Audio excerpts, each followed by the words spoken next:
Hi, my name is Sean McDermott, and I'm going to talk about a live programming experience. So, programming has always been the journey of becoming more interactive. So, we started out with switches, and maybe our turnaround time would be a week. To punch cards, we could probably have a day turnaround time. Interactive terminals where programming starts to become really interesting because we would have turnaround times of minutes, right? So, you could compile your code at the terminal, run it, see the result, make some changes, do it again. But we've all seen, even better, more fluid interfaces where people seem to be modifying their programs while they're running. And what I'm going to talk about is how we could get there, right? So let's first look at the existing programming experiences, which are really more like archery. So with archery, you aim your arrow, which is like editing, and then you shoot it, which is like debugging, right? And then you see where the arrow lands, make adjustments to your aim, and shoot again, right? So this is sort of the edit debug cycle, right? And the problem is that you aim and you shoot at different times. You stop aiming and you shoot, and then you try to figure out how to aim again. Compose as in contrast to a water hose, right, where you just move the water and hit a target, uh, right? So the thing with the water hose is that you never stop aiming at your target, so it's much easier to do. So how can we make programming more like aiming a water hose, right? So to get there, let's look sort of at these differences between different input devices, right? So here on the left, we have a sort of a keypad-based interface, right, where you just type, and you get some feedback on your little LCD, but it's not very smooth. It's not very continuous. And higher end interface, right, is more like knob turning, right, on the right. So I turn the knob. If I go too far, I see the meter go up too high, and then I can turn it back down a little bit and go low, right? And so these are very, very efficient interfaces, right? And so this is what we should aim for in a programming experience. So I'm going to talk about that in this first demo that I'll show you. So we're going to start off by drawing something on the screen. So what we first do is we type question. And question in this programming environment means an open term that you haven't specified yet, right? And so on this open term, we can apply code completion. Here we're going to select draw, right? And we see that it just doesn't complete on draw. It adds a bunch of other open terms, right? We have the receiver of the draw, we have the color of the draw, we have the pen, and the z-index, right? Now, and they're all given default values so that you see something on the screen right away, right? So this is a geometry, a rectangular geometry, obviously, and as soon as we type the code in, it appears on the screen. So this is sort of this live feedback. Now let's go and select something for the shape, what's being drawn, right? And we can do a circle, right? And we see now we have a circle on the screen, and its position is open, and its length is open, and so is its rotation is 0. It doesn't really matter for a circle. Right? And we can actually go and fill in these blocks here. So here we're filling in the block for position, right? We can give it a position of 100. And 100 by 100, right? And if I wanted to do that, I can go 10, 100, whatever.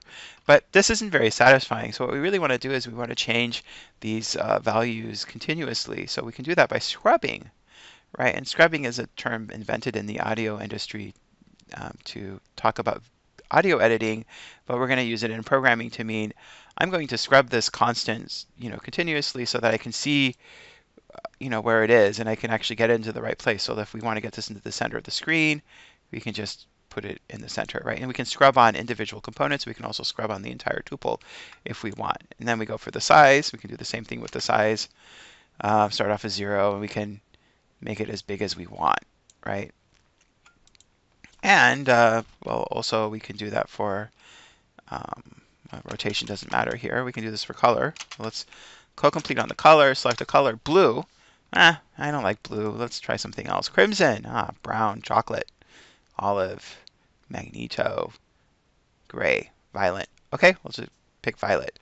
So we can scrub on the colors just like we could scrub on numbers, right? And it's actually even better, right? So if we want a sort of more complicated color, something that's more precisely defined, we can turn that into a tuple, and then we can bring up a color picker here, right? I can go through the entire color range, right, and pick a very, very precise form of violet. So now I'm going to switch over to a more complicated example. So we're going to load this demo here. So we've got a bunch of boilerplate code here that doesn't do anything right now, but we're printing a circle on the screen.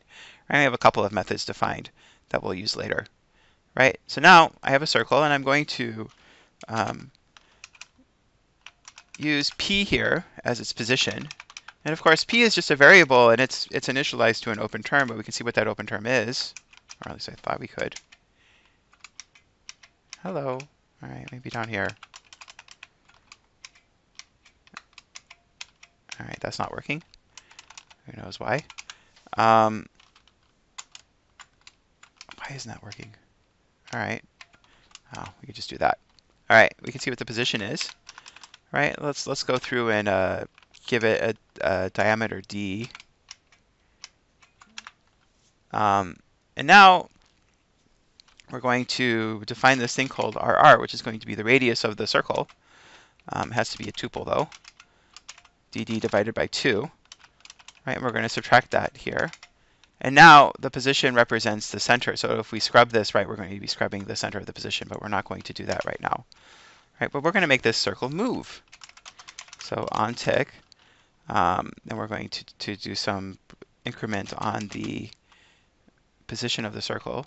So p plus v divided by 50, right? And we see it move. Right, now this is a strobing effect here. So this is 200 frames, and we can see where the circle is moving in 200 frames sampled, I think, once every 20 frames. Right, now, but we can actually go through and we can look at a specific frame individually by scrubbing on the tick symbol, which is just represents time. Right, so we can do that. We can also make this more complicated by adding in gravity.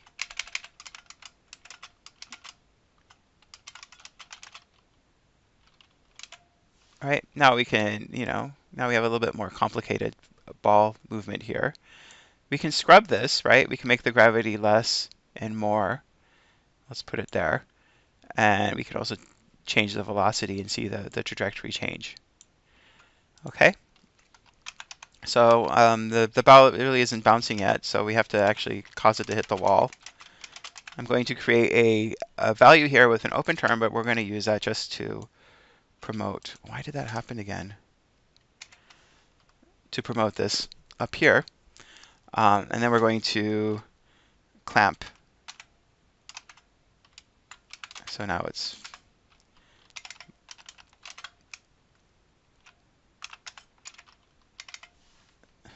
so now we can see when we hit the ground, it stops, right? It doesn't really bounce. We want it to bounce, but to bounce, we have to actually do something with the velocity. Equals blah, blah, blah. Let's see what we get here. Inflect 1. Right, and that takes an argument, the current position, and the minimum size. Right, then we can just multiply that. All right, so now we can see the ball bounce. Right, now let's put that all into a loop. Okay, we see the ball changed a bit because all the code moved and all the random open terms got reset. Now we can actually create more instances of these if we want. We can create, six of them, right? And we can actually view the properties of that. So we know that at least one of those balls is pink. Right? We don't know which one it is. The 0 iteration, but we can actually go to the 3rd iteration. We could probe that again, and we see that it's blue. We can pin this so that we can actually just view it in real time while we're scrubbing. Right, so now when it's pinned, right, we can, see that, that one is the orange ball. So now let's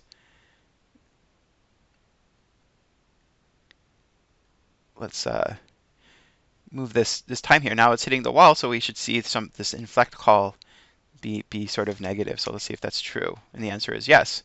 So we can see that the x component is negative, which is causing the bounce, right? And then if we go there, here we can look at both of these here. Oops, wrong one. Control P. That's negative, and that's positive. So if we go to this one, you can see why it's negative, right? We look at this A here. it's 359, and the maximum is 358, so that's why it's being -1 in the conditional. Okay, we can also go ahead and print out the position of each circle, right? We can click this here, and you can see that it's not only jumping to the position of the log, but it's also jumping to the position in the execution. So if I started looking at all the values here, right, I would see 296 by 230 for the blue ball here, and I think I just did, oops, 3, yeah, so that's the third one, right? And that's it. That's my first demo. In the demo, I just showed you a lot of this technique called scrubbing. And what scrubbing allows you to do is it allows you to modify constants and abstractions in a very continuous way. But you can also navigate through the programming execution by scrubbing over time, as we showed you with by scrubbing on tick and by scrubbing over iteration, right? And scrubbing works because a small change in a constant or an abstraction it results in a small change in the output of the program. But this kind of resembles sort of a continuous function in functional programming, right? And it really matches sort of this water hose thing because a small change of your wrist, right, allows you to get closer and closer and closer to the target until you hit the target. Whereas when you're shooting an arrow, right, it's not so easy because you don't have that small change in your action. Doesn't lead to a small change in the output because the output only happens at one time, right? And now the question is, can we actually do continuous code? And I'm going to leave this open because it's not entirely clear how we can generalize this. Okay, but wait, there's more. So I'm going to show you another demo, which is going to demonstrate two things from Brett Victor's Learnable Programming essay. One is create by reacting, where we start somewhere and sculpt, and create by abstracting, where we start with a concrete example and then we generalize that into something that can be used in multiple places. So let's do our second demo. So I'm going to start by opening a example here, which puts three circles on the screen. So I showed you scrubbing before, but there's something else we can do. We can actually select the circle and manipulate it directly. All right, so I can put this at the bottom of this, at the corner of the screen, and we can give it a diameter of 60, I say. About 60. Sometimes scrubbing is easier. Okay, so now I can click on this one. That's the second one, right? I need that to be a rectangle, so let's scrub that to a rectangle. And I can move it over here, right? And this is going to be, we're trying to make a new shape here, so let's try to align it there. Let's give it a width of like 120, I think. Okay, and then we're going to move this other circle to the other end here, and it should be like maybe 120, I think. But we can scrub that. And then let's give it a sort of a diameter of 60, just like the other circle. Again, we'll scrub it. Okay, so now we have this little shape here, and what we want to do is we want to union that together. So I already created this little value called shape here with a bunch of union calls. So I'm going to take each one, and I'm going to add that to this thing. And what we're doing is we're selecting the open term, and we're dragging it to the term that we want it to replicate. Right here we have circle, union, rectangle, union that. So now we can actually go through and we can draw that. So let's do question again, draw, and then question again, and then shape.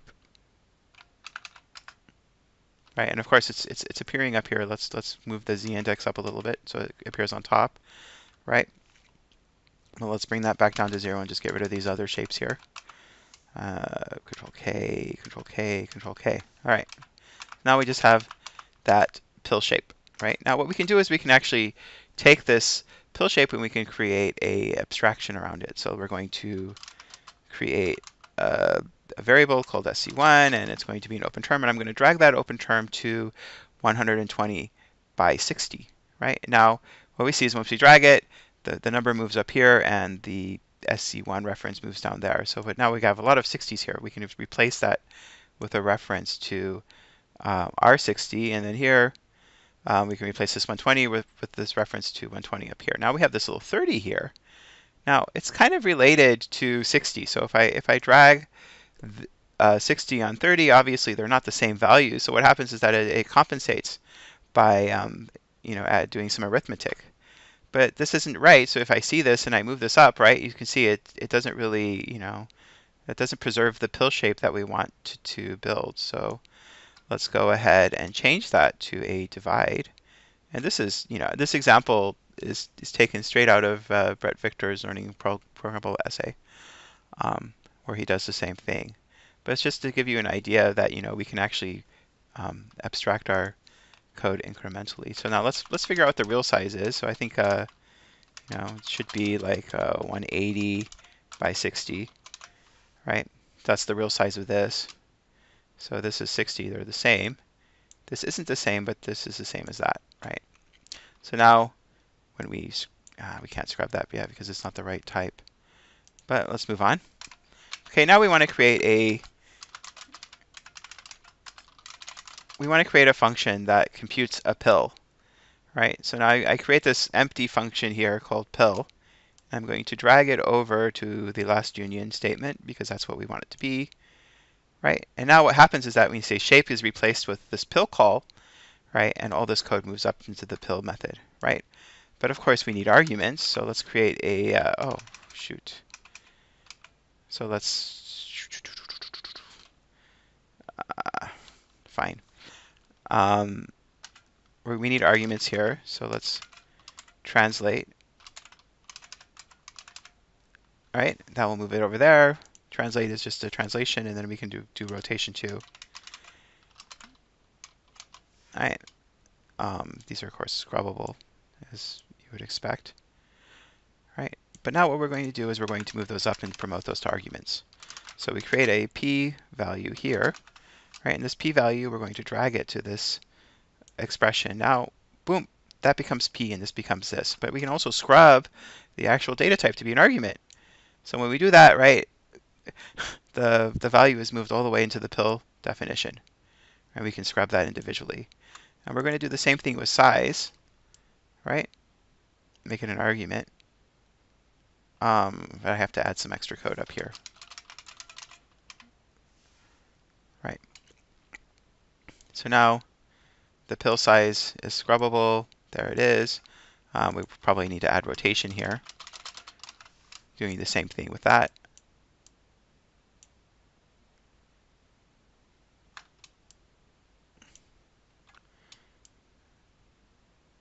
And now we have the pill abstraction. Now we can actually go and draw it. We can draw a hexagon here, right? But then when we scrub the shape, pill is there because we created it. It matches its type, so we can use it as we want, right? And then we can go through and we can resize it in the UI, move it. We can rotate it as we want.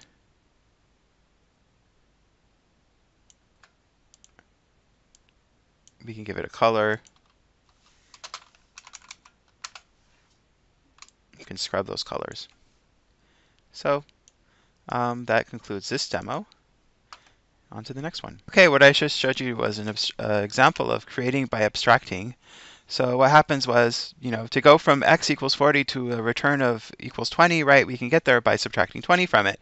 But, that might not be the right thing for the abstraction, so we can actually turn that from a minus 20 to a divide by 2. Now, this is limited because if you think about it, right, if we have more, functions to worry about, right, it's difficult to scrub those indirectly. So, the property we need to keep in mind here is that on each choice we need feedback on whether we are getting closer to the answer. And I think it's still an open question on how we're going to achieve that. So one more quick thing. So we need is interfaces for abstractions, right? And I think we've kind of shown that in this talk where we have scrubbing and we have direct manipulation of properties. But when we also need a little bit more UI code and functions just for debugging. So I'm going to do a last demo here that shows just that. So in this example, I'm just going to show some code that I wrote already. right? So here we have 2 lines being computed by these little projection methods, right? And it's not clear when we scrub these lines how they're related, right? But what we can do is we can actually look at the implementation of project. So we're going to do this Control G here, go to that implementation, and what happens is that we have all these draw commands in here, right? But they're qualified by these little probe symbols. So we used probe before to look at the value of something and pin it, right? But now we're using probe here to sort of pin these instructions, but they don't execute unless we're actually debugging the method. So we can draw the points out, and we can draw additional lines, right? So if I click on this, actually it goes to this draw command, right? And it's editable because A is a value and it's bound to a point, right? So I can actually look at it and we can actually see the lines move in real time, right? But as we edit it, we can also see that we're editing the program. So this kind of gives you a way to visualize extra information, but because you can also manipulate things directly, it also gives you a way to manipulate the environment around the function call and the context of the function call. So if we go to the other project call, we get a different set of points, right? This point is actually the same, I think in both of them, that's A, right? But this is the green one is what? Uh, you know, the green one is P. I guess that one's the same, and blue, right? So now we can go between these two. We can go between these two abstractions, and each one we are looking at different sets of points because depending on what function is being debugged depends on what which of these calls are active. Okay. So let me talk a little bit about the technology before I conclude my talk here. So this demo is built on a few technologies here. First is what I call a virtual time machine, VTM. We used to call this glitch, and basically it's React for compilers. So if you're familiar with React, it allows you to do user interfaces, but this one allows us to do compilers using a sort of reactive programming paradigm. But unlike React, it actually includes built-in support for state, and it manages that state like GC manages memory. Okay, and then there's a type system here that's completely inferred. So what I just showed you was fully typed code, even though I didn't type any type annotations. Supports subtyping and generics, and it's fully inferred for client-side code. And it's incremental too. And I'd be happy to talk about any of these technologies with anybody who's interested in knowing more. And finally, we have the APX environment. It's a language and an environment with enhanced typography, and it uses the DLR to generate code dynamically, including code that changes in real time, which is a bit of a fancy trick.